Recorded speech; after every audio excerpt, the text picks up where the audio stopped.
नमस्कार दोस्तों। आज की क्लास में हम एक ऐसे महान व्यक्ति या भगवान के बारे में पढ़ने वाले हैं, जानने वाले हैं, जिन्होंने जन्म तो नेपाल में लिया, लेकिन उनकी कर्म भूमि भारत थी। और उनके द्वारा दिया गया उपदेश और उनके द्वारा बनाई गई फिलॉसफी, या जिसे दर्शन कह सकते हैं या धर्म कह सकते हैं, वो भारत में कम लेकिन विश्व के अनेक देशों में वहां का मेन धर्म बन चुका है, मुख्य धर्म बन चुका है। चाहे वो श्रीलंका हो, तिब्बत हो, जापान हो, चाइना हो या कोई और देश। दोस्तों, हम बात कर रहे हैं महात्मा भगवान गौतम बुद्ध की। आइए आज उनकी कहानी शुरुआत से शुरू करते हैं।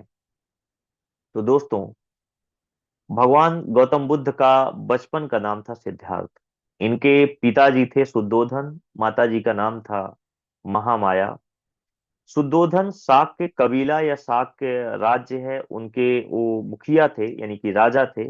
और उस शाक के कबीले में जो राजा था उसको इलेक्शन के माध्यम से चुना जाता था। हालांकि आपको बताएं कि वैदिक सभ्यता भी मैंने पढ़ाई है।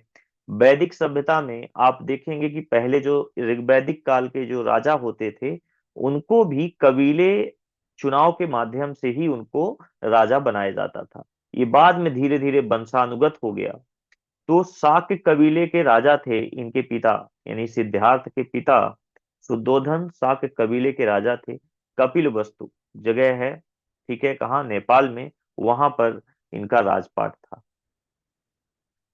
इनकी माताजी ने जब गर्भ धारण किया, यानी कि जब गौतम बुद्ध उनके गर्भ में आए, तो एक रात्रि उनको एक स्वप्न आया। और स्वप्न में क्या देखती हैं? एक सफेद हाथी।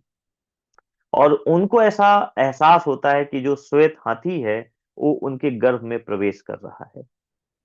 और बाद में जो ऋषि या वहां के जो राजपुरोहित थे उनसे बात किए, तो उन्होंने बताया कि ये किसी विलक्षण आत्मा का है। यानी जो आपके गर्भ में जो आत्मा है, यानी जो बालक है, वो कोई ना कोई विलक्षण प्रतिभा का धनी बालक होगा। वो एक महान आत्मा है। ठीक है, चलिए, बात होती है। और जब उनके प्रसव का समय आता है तो वहां पर कुछ ऐसा कल्चर था कि कहा जाता था कि मायके में जाके ही वो प्रसव कराया जाता था। उनके यहाँ प्रथा थी ऐसी। तो महामाया अब कपिल वस्तु से कहा जा रही थी अपने मायके। देवघर है शायद उनके मायके का नाम, एग्जैक्टली शायद ऐसा ही कुछ नाम है। तो अब चूंकि राजा की पत्नी है और वो मायके जा रही हैं, तो ऑब्वियसली उनके साथ और नौकर चाकर रहे होंगे। ठीक है, तो जाती हैं, रास्ते में उनको प्रसव पीड़ा होती है, वो मायके नहीं पहुंचती। लुम्बिनी एक जगह है और वहां पर ही वो सिद्धार्थ को जन्म दे देती हैं, एक बट वृक्ष के नीचे। अब जब बच्चा वहां जंगल में पैदा हो जाता है, तो अब लोग कहते हैं कि अब मायके जाने का कोई औचित्य है नहीं, तो वापस कपिलवस्तु चलते हैं। तो वापस वहां से कपिलवस्तु आती है। चूंकि पहले के समय में आप जानते हैं इतनी सुविधाएं नहीं थी। ठीक है, तो प्रसव होना, फिर प्रसव की पीड़ा आप समझते हैं, उसके बाद यात्रा करना। और इस यात्रा के दौरान ही उनकी शायद तबीयत खराब हो गई। और सिद्धार्थ के जन्म के 7वें दिन उनकी माता महामाया का देहावसान हो गया, यानी कि उनकी मृत्यु हो गई। अब 7 दिन का बालक, अबोध बालक।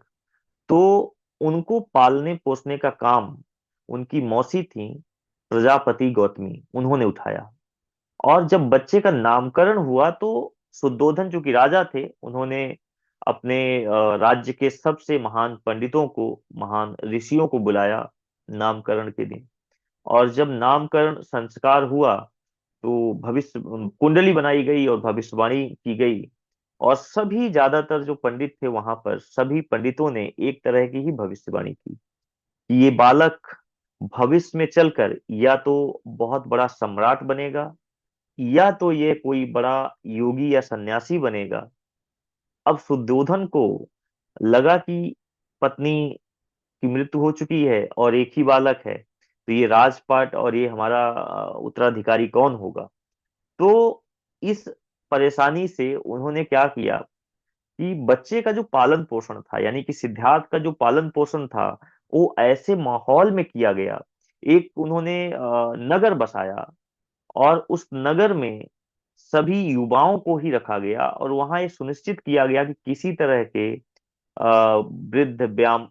वृद्ध हो गया या बीमार आदमी है, यानी उनके आसपास किसी तरह का दुख दिखाई न दे। क्योंकि वैराग्य की भावना कब पैदा होती है इंसान में? जब व्यक्ति दुख देखता है, परेशानी देखता है लोगों की है अपनी, तब कहीं ना कहीं इस माया जाल से आदमी का मन उचट जाता है, और वो कहीं ना कहीं आध्यात्म या वैराग्य की खोज में निकलता है। तो उन्होंने एक ऐसा नगर बसाया, और उस नगर में सारी सुख सुविधाएं, नृत्य, अच्छी अच्छी नृत्यांगनाएं बुलाई गई वहां पर, ताकि उनका बिल्कुल मन खुशी से और शांति से वहीं पर रहे, किसी भी तरह से वो विचलित ना हो। और इस तरह से सिद्धार्थ का पालन पोषण हुआ। अब पालन पोषण हो गया, बच्चा बड़ा हुआ, 16 साल की उम्र हुई, तो 16 साल की उम्र में शुद्धोधन जो पिता थे, उन्होंने गौतम बुद्ध की शादी कराई, और उस कहा जाता है उस राज्य की जो सबसे खूबसूरत महिला उस समय की थी, यशोधरा, उनसे शादी कराई गई। यानी कि गौतम बुद्ध की पत्नी का नाम था यशोधरा। यशोधरा से शादी होती है, और ये अपना गृहस्थ जीवन में चलता रहता है। अब क्या इनके मन में चल रहा था, क्या नहीं चल रहा था, क्योंकि इतिहास में ऐसा कुछ वर्णन है नहीं। तो हम तो इतिहास के हिसाब से ही बताएंगे, अपने से हम क्या इमेजिन करें कि नहीं ऐसा उनके दिमाग में चल रहा था कि नहीं चल रहा था, ठीक है। तो कहा जाता है कि 28-29 साल हो गया, तब तक इनका एक बालक भी हो गया था जिसका नाम था राहुल। अब जब बालक भी हो गया, तो ये हुआ, पिताजी ने सोचा कि अब इसकी उम्र भी 29 साल, 28-29 साल हो गई, बालक भी हो गया है, अब ये तो गृहस्थ व्यक्ति बन गया है, तो अब इसको राजपाट के बारे में बताया जाए, क्योंकि मेरे बाद तो इसको संभालना है। तो इस चक्कर में राजा शुद्धोधन ने एक सारथी था सिद्धार्थ का, जिसका नाम था चन्ना। और कहा जाता है कि इनका एक प्रिय घोड़ा था जिसका नाम था कंथक। तो चन्ना को राजा ने बोला कि आप सिद्धार्थ को पूरा अपना राजपाट दिखाओ, क्योंकि इनको पता चले कि हमारा राज कहाँ तक फैला हुआ है, राज्य की सीमाएं क्या हैं, कहाँ से धन दौलत, कहाँ से चीजें आती हैं, ठीक है, कमाई का सोर्स क्या है, वो सारी चीजें बताई जाए। तो चन्ना लेकर नगर से बाहर पूरे राज्य में वो भ्रमण करने के लिए सिद्धार्थ को ले जाते हैं। अब इस प्रोसेस में कहा जाता है कि उनको 4 दृश्य दिखाई देते हैं, जिनमें से एक बीमार व्यक्ति। जब एक बीमार व्यक्ति को देखते हैं तो चन्ना से सवाल पूछते हैं कि भाई ये कौन है, ये इतने पीड़ा में क्यों है, ऐसा क्यों हो रहा है इनके साथ। तो चन्ना ने बताया कि इनको कोई दैहिक पीड़ा है, कोई बीमारी है जिसकी वजह से परेशान है। तो चूंकि एक बालक जो 29 साल तक एक भवन में रहा, और एक नगर बड़ा नगर था, कि उनको सारी सुख सुविधाएं वहीं मिली, उन्होंने दुख को देखा ही नहीं, तो उनको अजीब लगा कि इंसान की क्या ऐसी भी हालात हो सकते हैं। और उनको लगा कि यार ये शरीर में तो ऐसे रोग भी हो सकते हैं। और फिर आगे जाते हैं तो एक वृद्ध व्यक्ति दिखता है। वृद्ध व्यक्ति वो जिसकी मतलब मसल्स झूल चुकी हैं, जो जिसकी कमर झुक गई है, और चेहरे पे झुर्रियां पड़ चुकी हैं, एक कुरूप सा चेहरा, आप समझ सकते हैं कि क्योंकि पहले लोग जीते भी बहुत सालों तक थे, ठीक है। तो उस में क्या होता था, शरीर बहुत बूढ़ा हो जाता था। तो उन्होंने पूछा ये कैसा व्यक्ति है, तो बोले कि ये बहुत वृद्ध हो चुके हैं, अब इनका इन्होंने जीवन जी लिया है, अब जो है ये वृद्ध हो चुके हैं, अब शायद इनके मरने का समय आ गया है। तो बोले क्या व्यक्ति, ये जो हमारा सुंदर काया है, हमारे पिताजी की सुंदर काया है, शरीर है, क्या एक दिन ये शरीर इस तरह से हो जाएगा?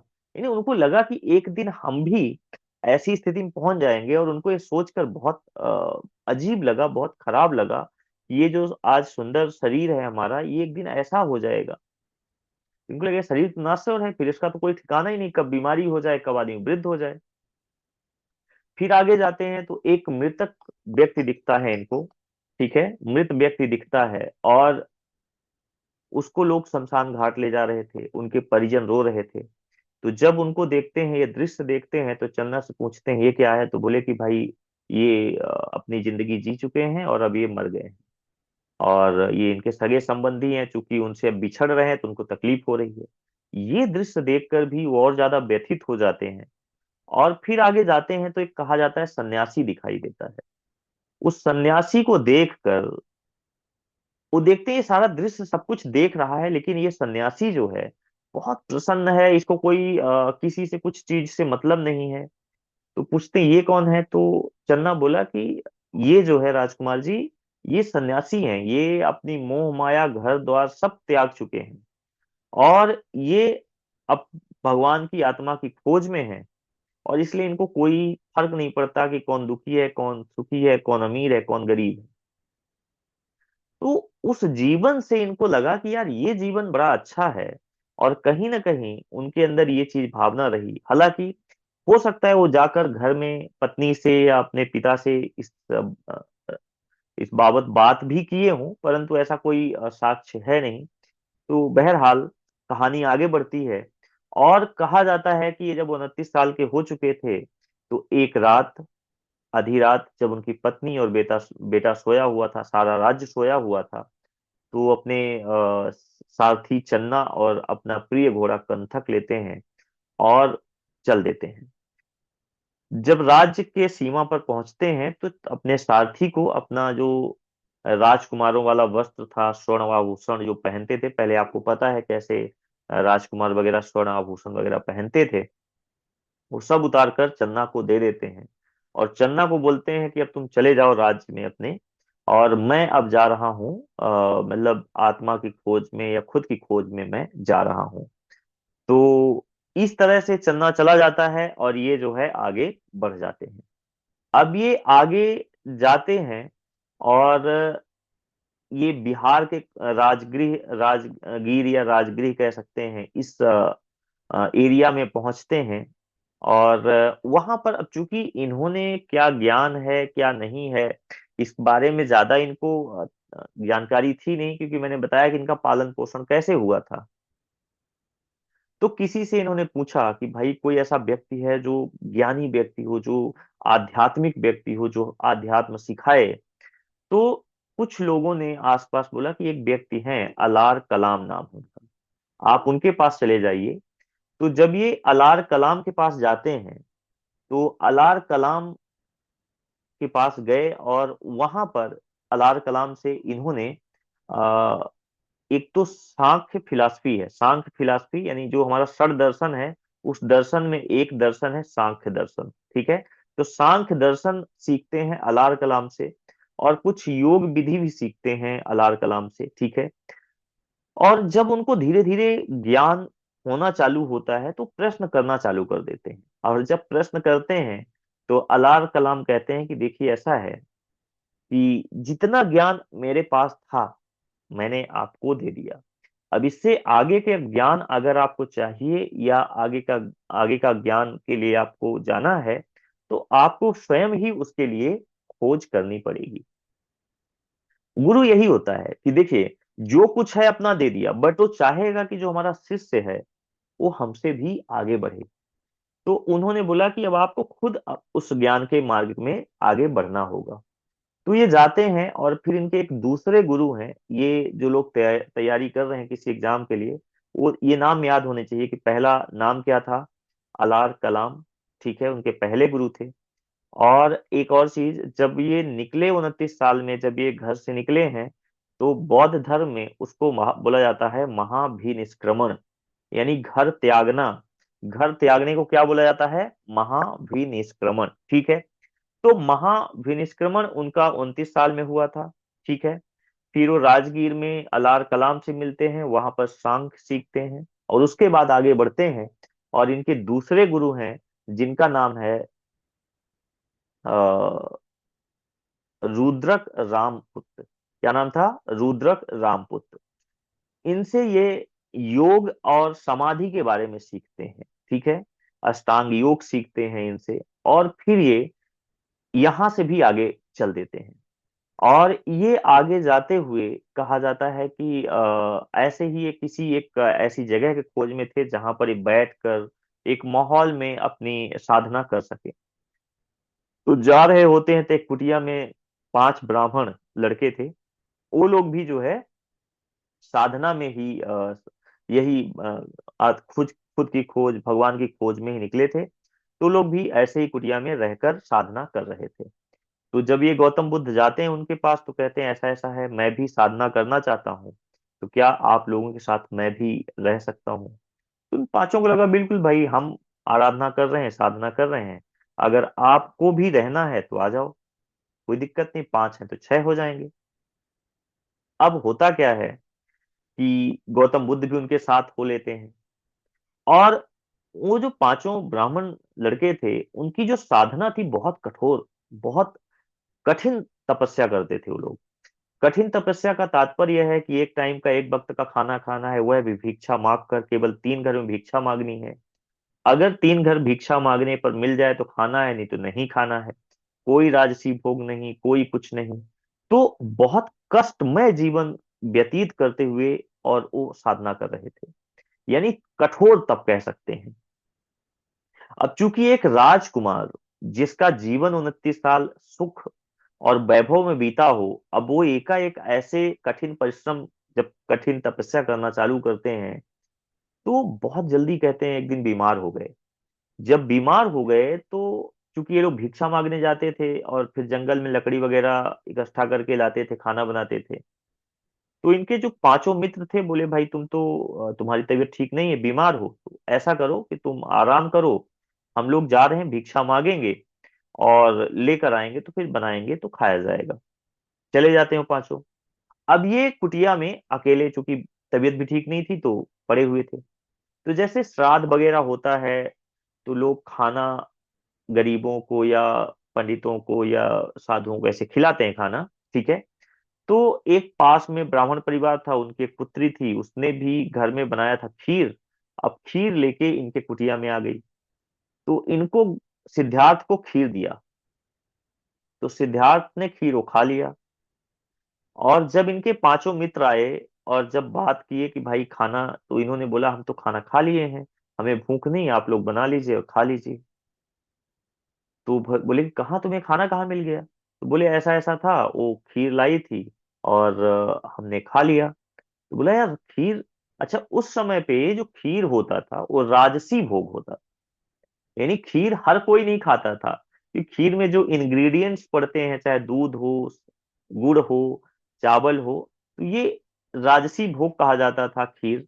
तो बोले कि तुम राजसी भोग करके कैसे तपस्या तपस्या कर सकते हो, कैसे तुम तपस्वी हो कि तुम राजसी भोज करोगे?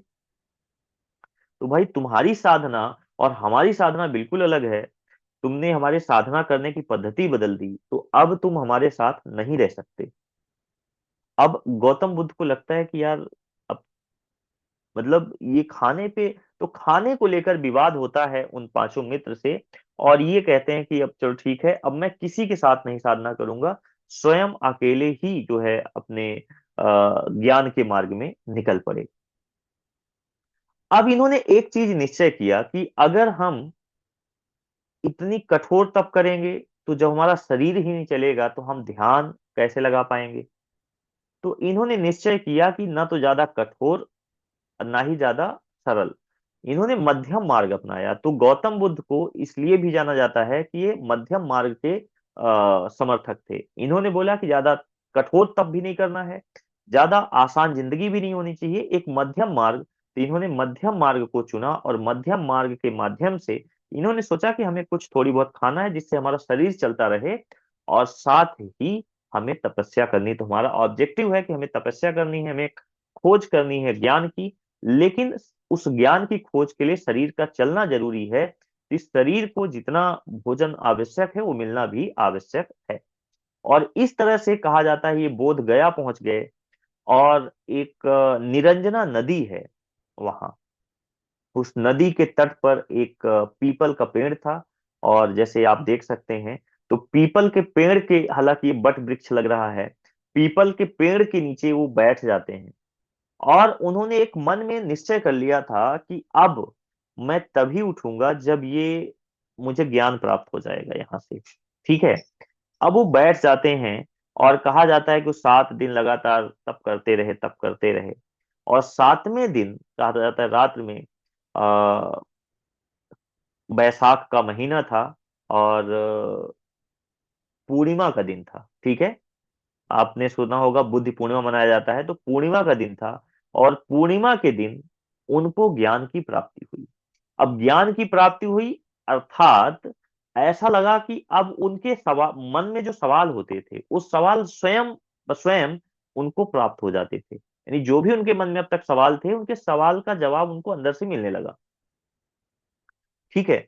तो अब उनको लगा कि यार ये तो ज्ञान प्राप्ति हो गई, लेकिन इसको आजमाया कैसे जाए, कैसे देखा जाए कि जो ज्ञान की प्राप्ति हुई मैं किसको ये उपदेश। होता है ना कि जब आप कोई सक्सेस आपको मिलती है तो लगता है कि सबसे पहले ये सफलता मैं किसके साथ बांटूं।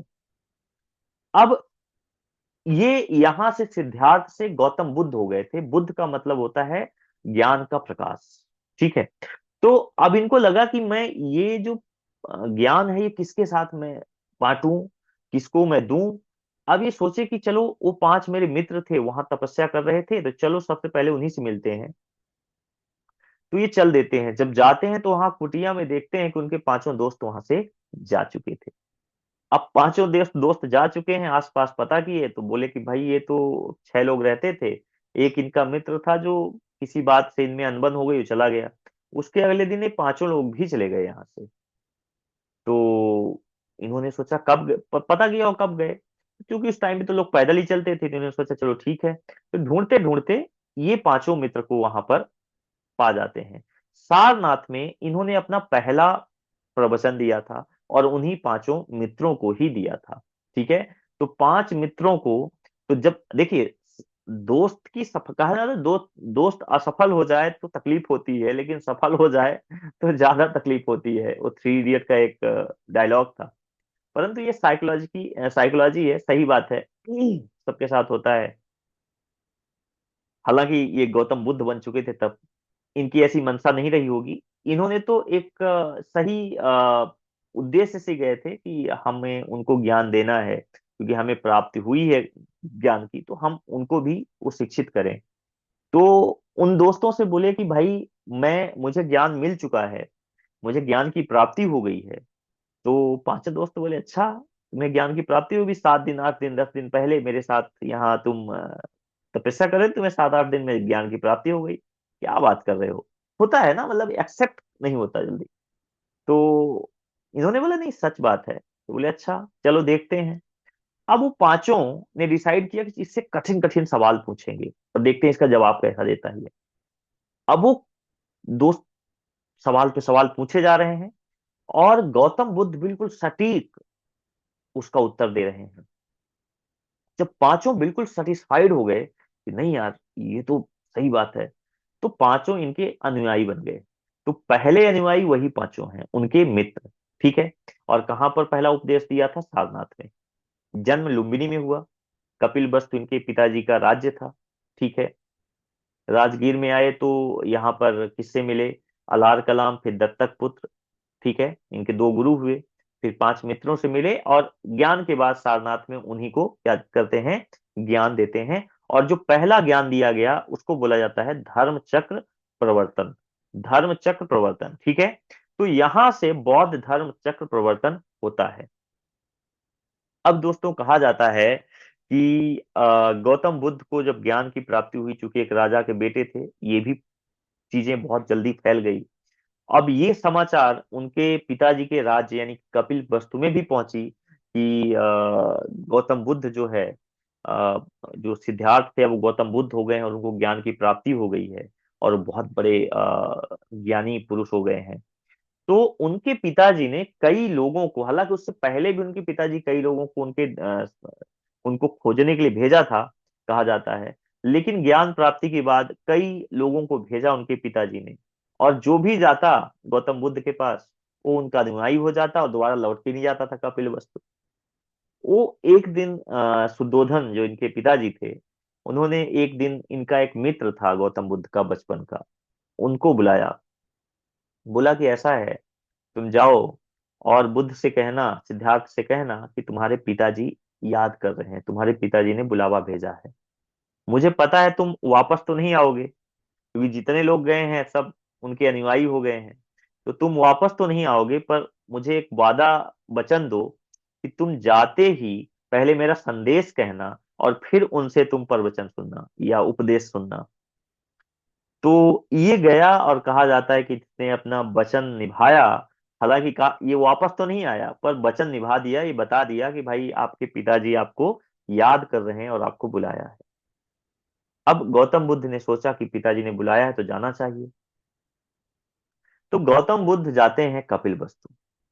अब कपिल वस्तु जाते हैं तो रात हो जाती है, और वहां एक सराय था, उस सराय में ठहर जाते हैं।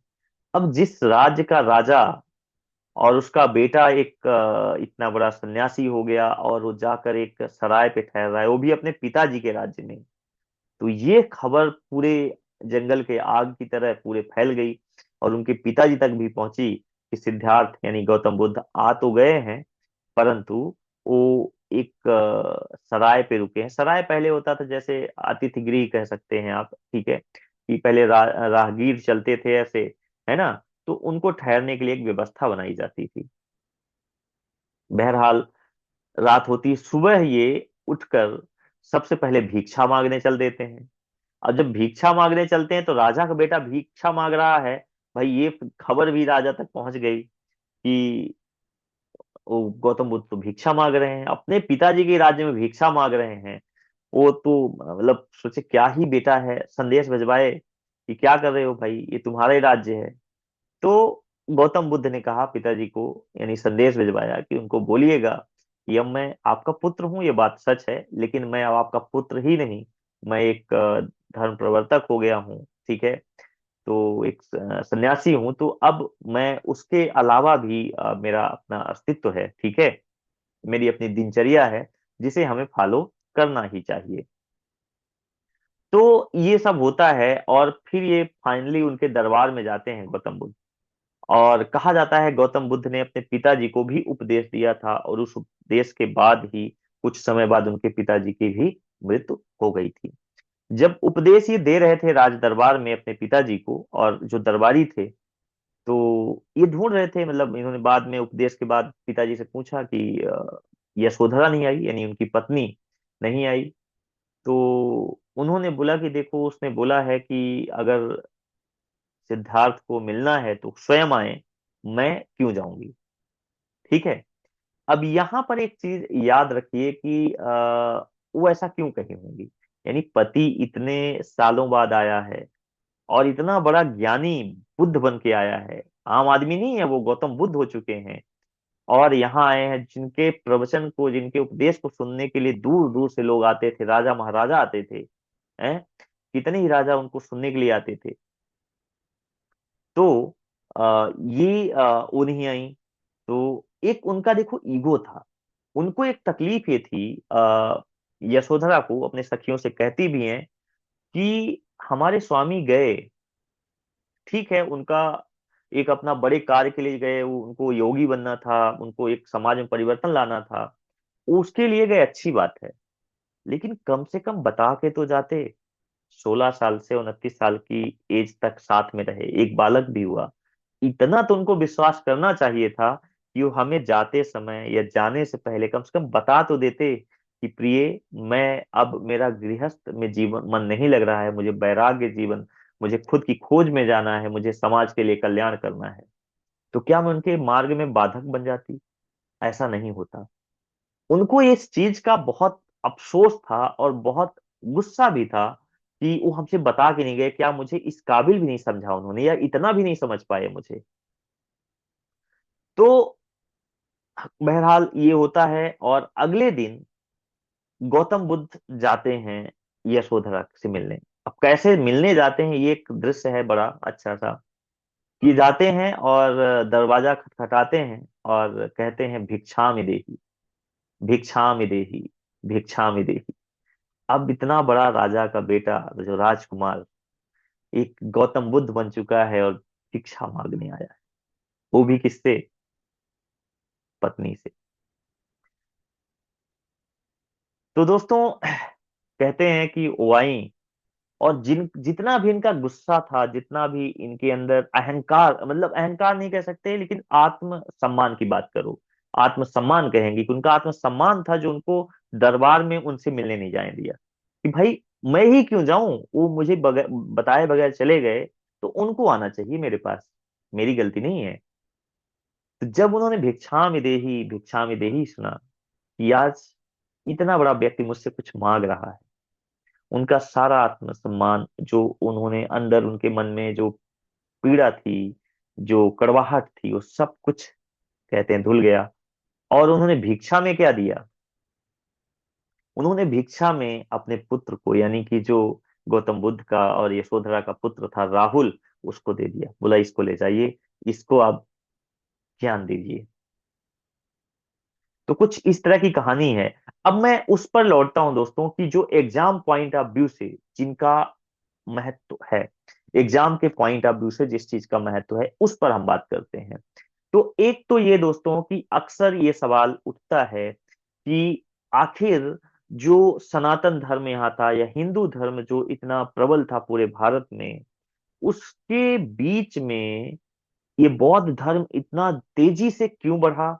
जितने भी राजा महाराजा थे, चाहे वो बिंबिसार हो या बिंबिसार के बाद जितने भी अशोका तक, सब ने बौद्ध धर्म को संरक्षण दिया, उनके लिए बिहार बनवाए, उनके लिए क्या कुछ नहीं किया, ठीक है, और सब उनके अनुयायी थे।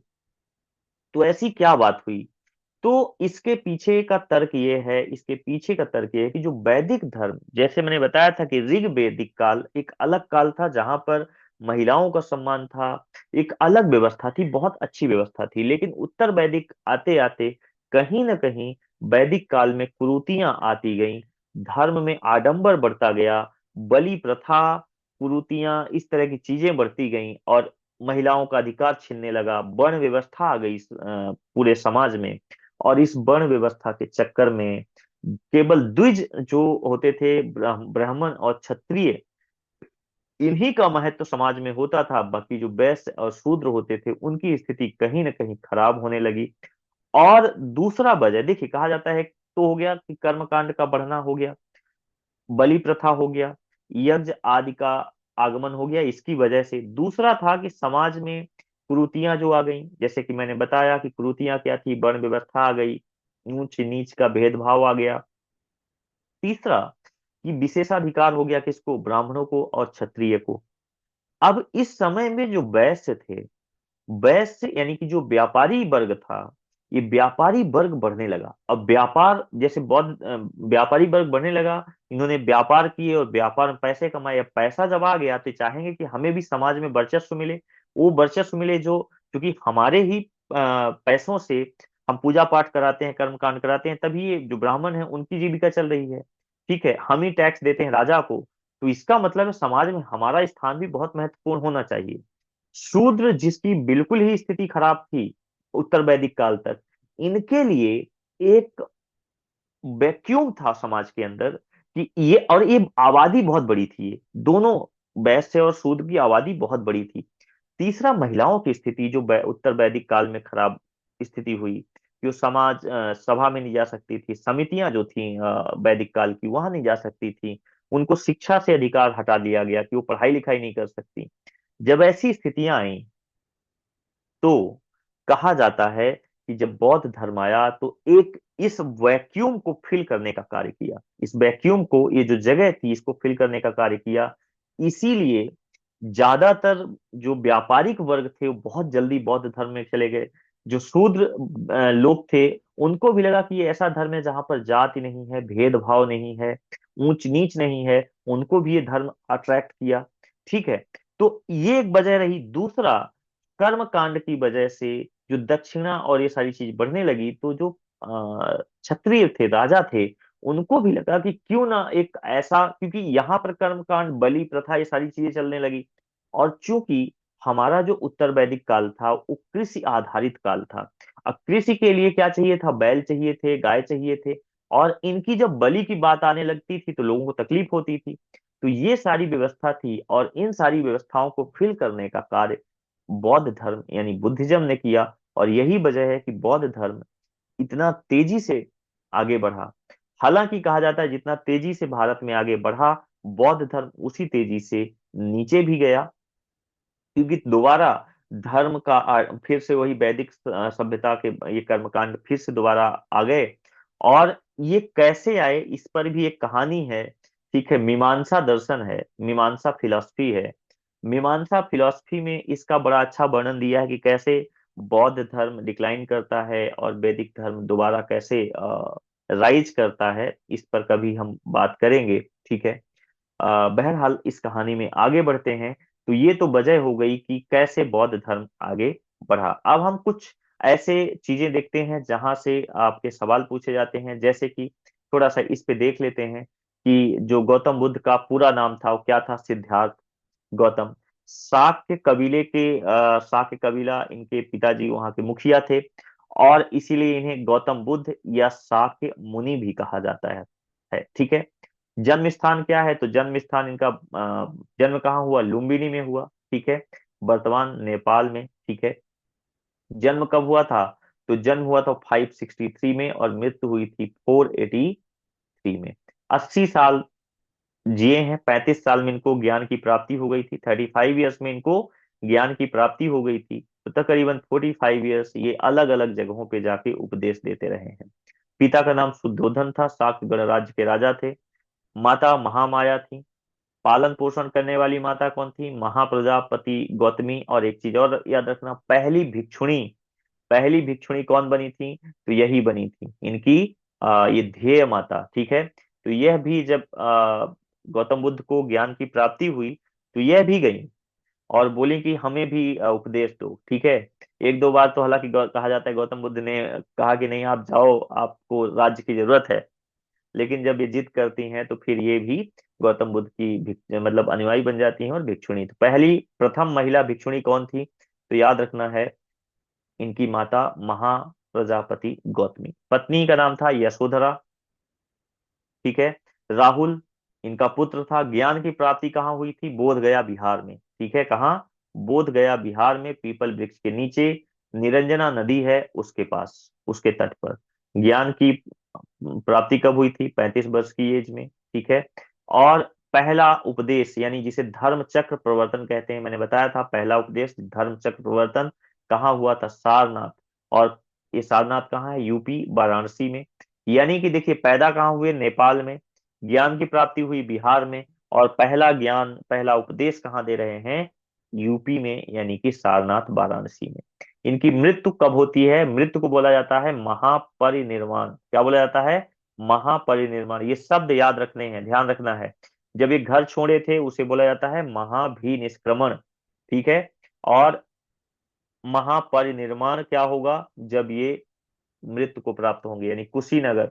कहाँ इनकी मृत्यु हुई, कुशीनगर उत्तर प्रदेश। ठीक है, 483 ईसा पूर्व में। ठीक है दोस्तों, आगे बढ़ते हैं। इसलिए पहले कहानी समझा दिया ताकि अब एक चीजें बहुत आसानी से समझ आ जाएंगी।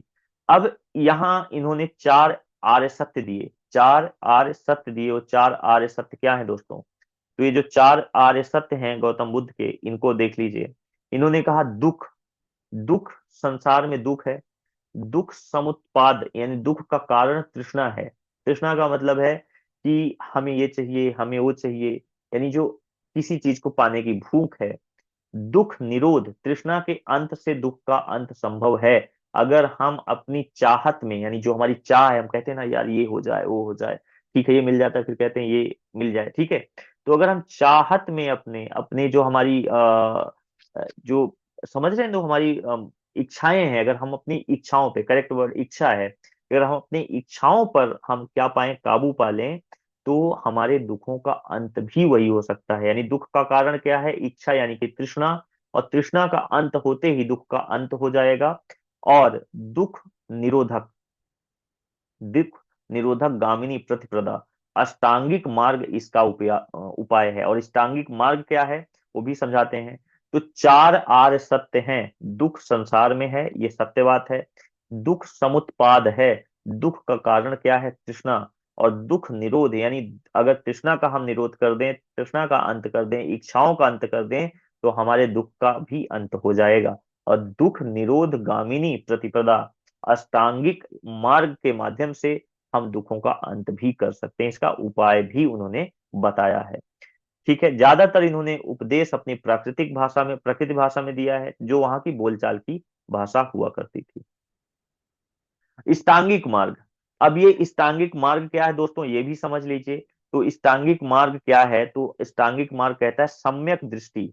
सम्यक दृष्टि का मतलब है, सम्यक दृष्टि, तो सम्यक दृष्टि का मतलब है कि सभी को समान रूप से देखना। सम्यक संकल्प, तो सम्यक संकल्प मानसिक और नैतिक विकास की प्रतिज्ञा करना, ठीक है। मानसिक और मानसिक और नैतिक विकास की प्रतिज्ञा करना है। सम्यक दृष्टि का मतलब है चार आर्य सत्य में विश्वास रखना है। जो चार आर्य सत्य हैं उसमें चार आर्य सत्य पे हमें क्या करना है, विश्वास रखना है। सम्यक संकल्प में हमें मानसिक नैतिक विकास की प्रतिज्ञा करनी है। सम्यक वाक का मतलब है कि हमें हानिकारक बातें और झूठ बोलने से बचना है। हमें झूठ नहीं बोलना है, हानिकारक बातें नहीं करनी है, ऐसी कोई बातें नहीं करनी है जो दूसरों को ठेस पहुंचाए। सम्यक कर्म, हमारे कर्म जो हैं वो क्या होने चाहिए, हानिकारक ना हो, हमारे कर्म सद्गुण वाले होने चाहिए, सदकर्म होने चाहिए, ठीक है। सम्यक आजीविका, यानी कि हमारा जो आजीविका है वो कैसा होना चाहिए, व्यापार जो हम करें वो हानिकारक ना हो, किसी को दुख पहुंचाने वाला ना हो, ऐसा हमारा व्यापार होना चाहिए। यानी जो हमारा व्यापार हो वो ना तो राष्ट्र के खिलाफ हो, ना किसी व्यक्ति के खिलाफ हो, किसी को दुख या किसी को कष्ट न पहुंचाए, हमारी आजीविका चले और लोगों को भी उससे फायदा हो, ऐसा हमारी सम्यक आजीविका या व्यापार होना चाहिए। सम्यक प्रयास, ठीक है। तो सम्यक प्रयास यानी हमें सम्यक प्रयास करना चाहिए। सम्यक स्मृति, सम्यक स्मृति का मतलब है स्पष्ट ज्ञान से देखने की मानसिक योग्यता पाने के लिए हमें प्रयास करना चाहिए। सम्यक समाधि, निर्वाण पाकर, समाधि को बोला जाता है निर्वाण, ठीक है, महानिर्वाण, ठीक है, निर्वाण, निर्वाण, निर्वाण, निर्वाण पाकर स्वयं की मुक्ति होना, ठीक है, स्वयं से मुक्ति पाना, ठीक है। तो इन सब तृष्णा से मुक्ति पाना, ये सारी चीजें, तो सम्यक दृष्टि हो गया, सम्यक संकल्प, सम्यक वाक, सम्यक कर्म, सम्यक आजीविका, सम्यक प्रयास, सम्यक स्मृति, सम्यक समाधि, ये सारी चीजें, ये 8 अष्टांगिक मार्ग हैं। 4 आर्य सत्य हैं और 4 का दूना होता है 8, 8 अष्टांगिक मार्ग हैं, ठीक है।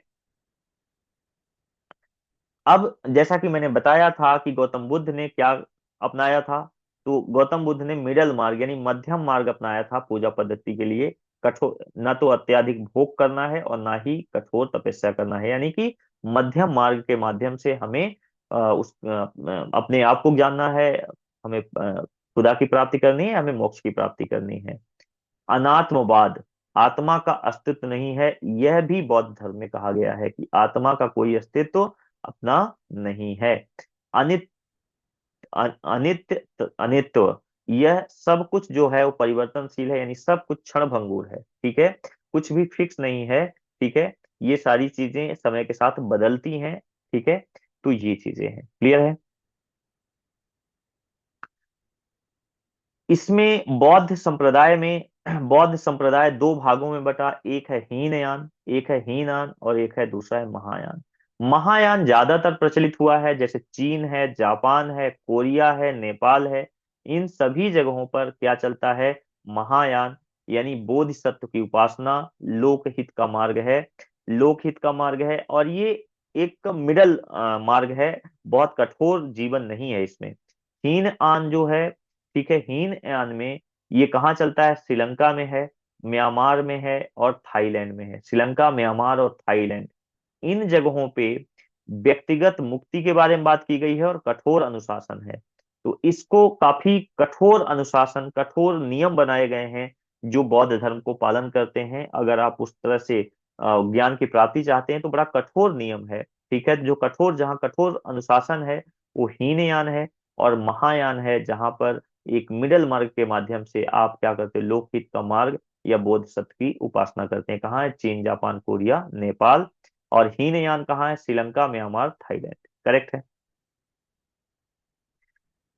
इनमें एक तो कुछ संगीति हुई थी, संगीति मतलब होता है बैठकें हुई थी जहां पर गौतम बुद्ध के द्वारा दिए गए उपदेशों का संकलन किया गया और आगे की बातें की गई। तो प्रथम जो संगीति हुई थी, प्रथम संगीति या प्रथम परिषद कहते हैं, बौद्ध परिषद कह लीजिए, बौद्ध संगीति कह लीजिए, ठीक है। तो प्रथम जो परिषद हुआ था ये हुआ था राजगृह में, राजगृह में महाकश्यप इसकी अध्यक्षता कर रहे थे। कौन? महाकश्यप। और शासक कौन थे? अजात शत्रु। शासक कौन थे? अजात शत्रु। ठीक है। और परिणाम क्या हुआ इस परिषद का, इस बैठक का? तो यहाँ त्रिपिटक का संकलन हुआ। जो त्रिपिटक इनका एक ग्रंथ है, उसका संकलन पहले बैठकी में हुआ, पहली परिषद में हुआ। ठीक है। प्रथम में राजगृह, महाकश्यप अध्यक्ष थे, शासक कौन था? अजात शत्रु। ठीक है। त्रिपिटक का संकलन हुआ। द्वितीय द्वितीय हुआ वैशाली में। तो राजगृह के बाद वैशाली, और इसकी अध्यक्षता कौन किया? सबकामी। किसने किया? सबकामी। और शासक कौन था? कालाशोक। कालाशोक शासक था। और इसमें क्या हुआ? संघ में मतभेद हो गया था। तो यहाँ पर जो विचारक हैं उनके बीच क्या हुआ? कुछ मतभेद हो गया। ठीक है। तृतीय तृतीय जो है ये कहाँ हुआ? पाटलिपुत्र। कहाँ हुआ? पाटलिपुत्र में।